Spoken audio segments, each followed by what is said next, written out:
years ago, the election of Donald Trump was greeted by resistance among Democrats. There were a million people, the women who turned out on the National Mall with the knit pink hats. This time around, it seems like there's less resistance and more resignation. How are Democrats viewing this? Or maybe a mix of both. I think maybe people are taking the day off. It is a holiday, and they're going to pick and choose their battles. But what I loved about Stephanie's report is that she showed us that there is literally a split screen moment in Washington.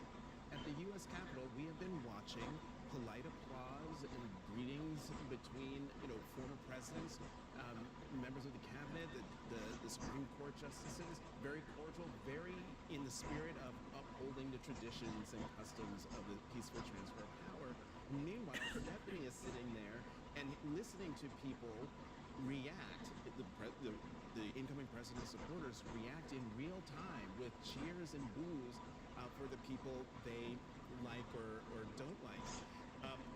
And it made me think of something that Susan Page told me yesterday when I interviewed her on my show. She said, Donald Trump hasn't changed. Washington has changed. And we've been talking around that in terms of, well, there's a Republican House, a Republican Senate. But really, this town, Washington, has changed. And, to Senator Corker's point, it does give the president-elect an opportunity to make good on the promises that he made. It's just a matter of, will he grab that opportunity? And one more thing. I remember back at the convention in Milwaukee when it was right after the first assassination attempt, and members of Congress coming on and saying, he's a changed man. He's transformed. We're going to see a different, more unified Donald Trump. And that was the case the first 20 minutes. And then it went off the rails. He's also for this inaugural speech, he is saying his speech will be one of unity. I'll believe it when I see it. I am not convinced. Look, like every American, I am hopeful, but I think as Senator Brown said, I'm also a realist. Yeah, and I actually literally wrote that down before you started speaking about the exact same thing, that Washington has changed, but has Trump, and we know that personality-wise, he is still going to be the same person. The reaction to him is going to be fascinating to watch, of official Washington as well as unofficial Washington, i.e. regular people in their regular lives.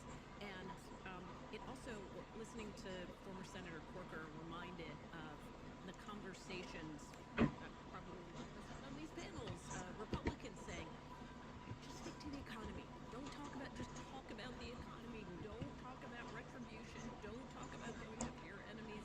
Just focus on the things people care about. He would do that, and then he would move off of that topic. So I think we're going to see, maybe we may see a very different Donald Trump at this inaugural speech versus what he shows at the convention center / parade later this afternoon. David, what do you make of that? Yeah, well, first I want to say I'm disappointed there aren't more tech billionaires. Tim Cook, Jeff Bezos. I actually think the tech billionaires have a positive influence on him because on tariffs, on H-1B visas, I like the influence they're going to have. Nonetheless, as Jeff mentioned, it's not okay that they're running. If they should be in the audience, they should not be intermingled with the cabinet. That's a blurring of lines between public service and private interest. Better seats than the cabinet. It's better seats. So it's like William McKinley were inaugurated, and there was J.P. Morgan and Andrew Carnegie. Like, we would blink at that. And so the blurring of those lines to me is a problem. Is there a benefit, though, that it's so transparent? Is there a benefit in the transparency of the transaction? Maybe. And if he does, as I said, this electoral monitor, Elon Musk for like, so I'll do what Elon Musk likes. And that's why they all went to Mar-a-Lago. That's why they're all there, because they think he's transactional. Tiffany, what do you make of that? Well, I think it's the picture, right, that this is the doers and the disruptors versus the establishment, right? So D.C. is different. It's going to have to change. Trump is bringing in people from the outside, and it's not business as usual. It's not politics as usual with the establishment that we've seen, even in the Republican Party, for many years. That's why you were hearing people boo on some of the Republicans walking in. Times have changed, and I think it just shows the vision that Trump has. I mean, Kevin, to that point, as Stephanie told us earlier, they were booing Mike Pence in the lineup when he walked into the And Capitol. he's Look, I think establishment. Jonathan Capehart's analysis is this is exactly right, and I agree with it 100%. And I think the way politics is going to be litigated over the next 4 years and probably in the future, which is at the Capital One Center, which is, it's kind of part UFC, WWF event, and part political rally. Donald Trump is going to have a very unifying message today. He is. I mean, just by the sartorial communications of his tie, which is purple, we're going to see a unifying message. But the next day, or even later today, 24 hours from now, a single-minded pursuit that is going to, if he's going to achieve what he wants to do, is going to be fueled by a lot of partisanship and a lot of the passions of his activist base. So, let's enjoy the sort of pageantry of today, but I think that's where we go in the next 48 hours. We've been talking a lot about Donald Trump. Let's talk about J.D. Vance as we await his arrival and the arrival of his wife, Usha Vance, because he will be likely the inheritor of this movement. He is all of 40 years old, the first millennial vice president. There's a lot at stake. There's a lot riding on all of this for him, is there not, Kevin? Yeah, I think, he's in many ways, you mentioned this earlier, Jeff, with the fact that Donald Trump is a lane president. There is an inheritance that comes with J.D. Vance's ascension to the vice presidency today. He will essentially be curating the MAGA agenda and the MAGA approach for policymaking, potentially after this White House as a party leader going forward. So I think this is essentially the sort of starter's pistol for J.D. Vance's role in growing the party, not just over the last campaign, but also the many years that are ahead. And it goes to Tiffany's point about disruptors, which is really important to appreciate and understand how important this is to our politics. And that, 4 years from now, J.D. Vance is the establishment.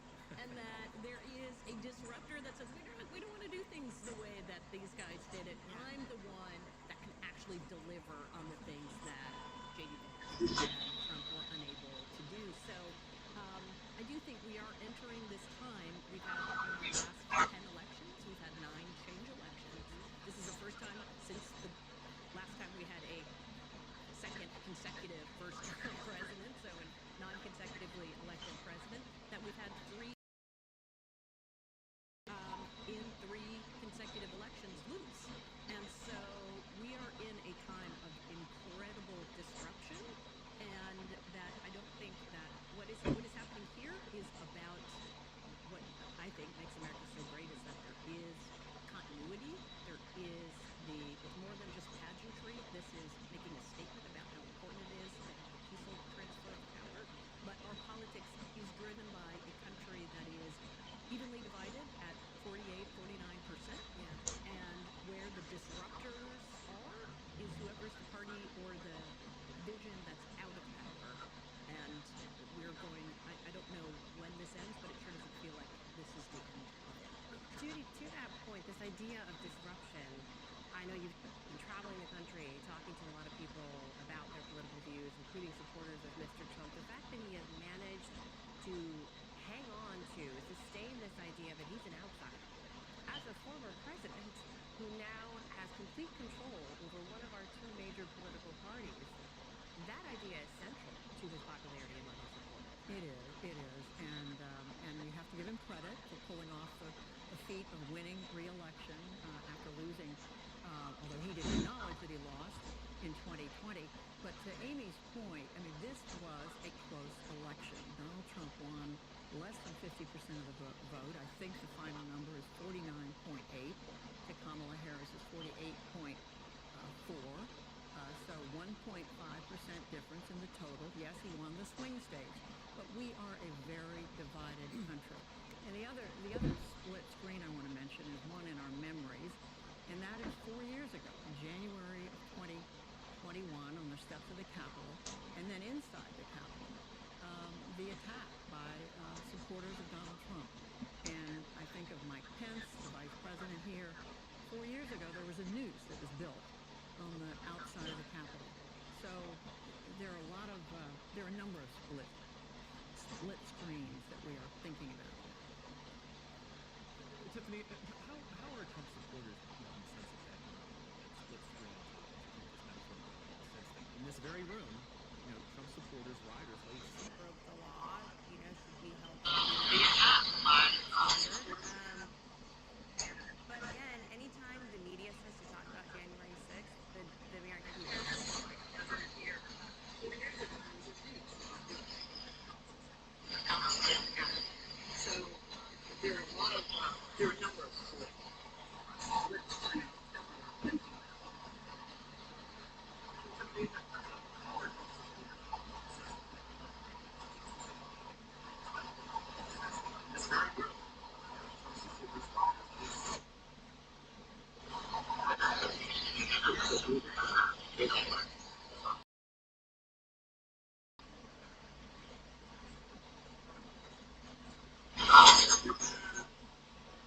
But again, anytime the media starts to talk about January 6th,